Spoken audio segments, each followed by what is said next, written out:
How's that gold medal feel? Amazing. Greatest feeling. When do you know you have your good stuff, and did you have your good stuff this evening? I knew I had my good stuff in the first inning, because usually first inning I'm feeling my way out, but I was feeling on the first inning, and I felt pretty confident from there on out. Was it good that you were facing a team that you know? Because you've seen them, you know those kids, you pitch against them a lot. Was that good? Was that a nice feeling knowing? It's nice that we know them.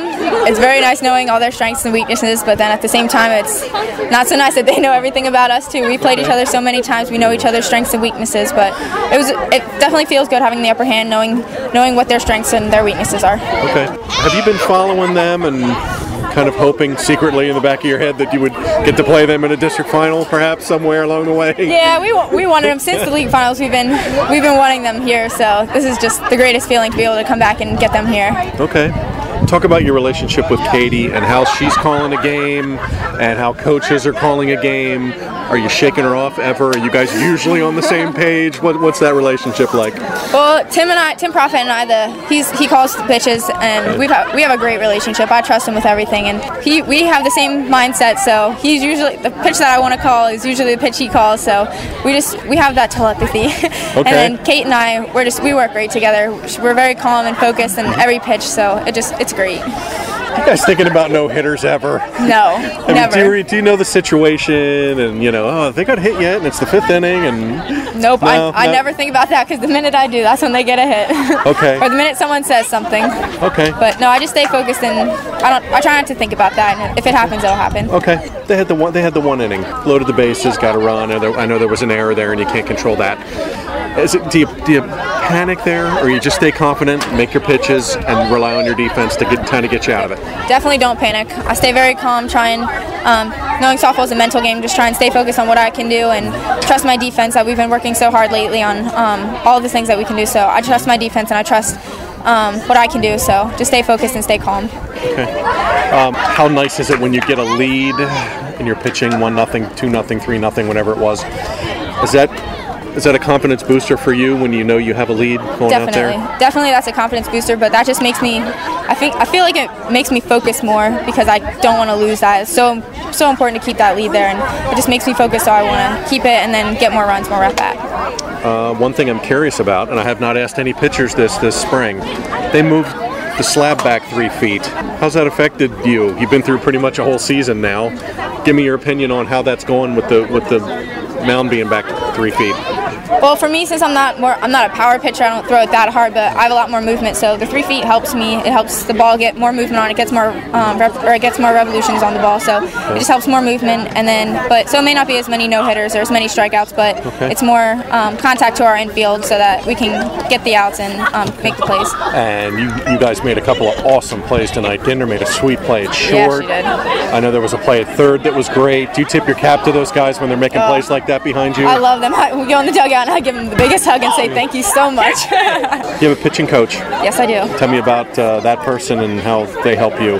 Dan DeMarco, he is my pitching coach, and I love him with all my heart. He's done so much for me, and I've been going to him since 8th grade, and I just love him so much. He's helped me so much throughout life, and helped me with and without softball, and just with everything. He helped me stay focused, and I definitely think he helped me become the pitcher that I am today.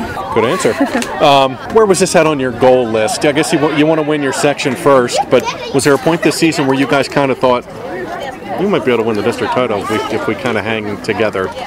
Yeah, there wasn't a certain point. We just kept winning, and then after we kept winning, we were like, man, we're pretty good. We can do this. Yeah. We can do this. We just got to stay focused, and because the times we'd lose, I feel like it was we let it happen to ourselves. Like, we made the errors. So I feel like we're a very capable team, and when we did it together, and it was a great feeling just to be able to put it all together tonight. And you have one more tournament to go. Yep. You're not done yet. Not done yet. I have a couple more.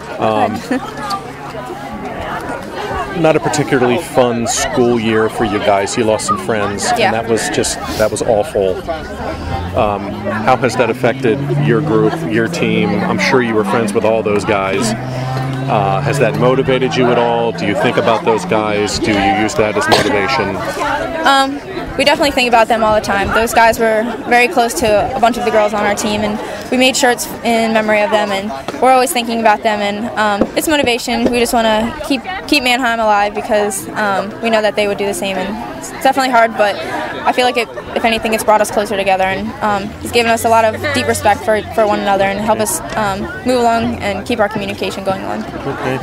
Were you, I don't want to say surprised, but were you glad to see the outpouring from the community and just all these people going to the funeral and sending along well wishes? What was that like to you guys? I'm sure that meant a lot to you. Oh, it meant the world. Just all different schools from everywhere. They were giving us banners that they had signed and flowers from all different districts and people giving cards and so much help through the families and a lot of different support, and just everyone pitched in. And our town is so small, it's so close-knit, and just to see the support and the love through our community was just amazing to see all of that come together.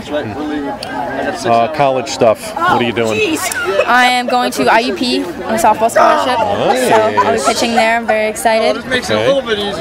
That's on the other end of the state. Yeah, it's a drive away. How many times have you been out there? I'm sure you took a visit or two. Oh yeah, I've been out there a few times to watch the softball team and just visit the school. Okay. Are they expecting you to step in and be ready right away?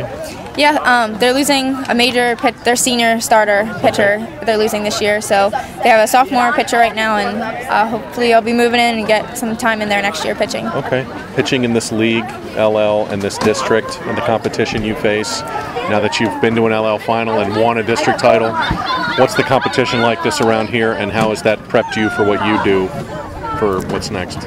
Well, the competition is definitely pretty fierce out here. Everyone knows how to play the game, and it's tough. So I feel like it'll just prepare me for the next level, because college, it's even better in college. So it'll keep me focused and keep me on my game. Congratulations. Thank you so much.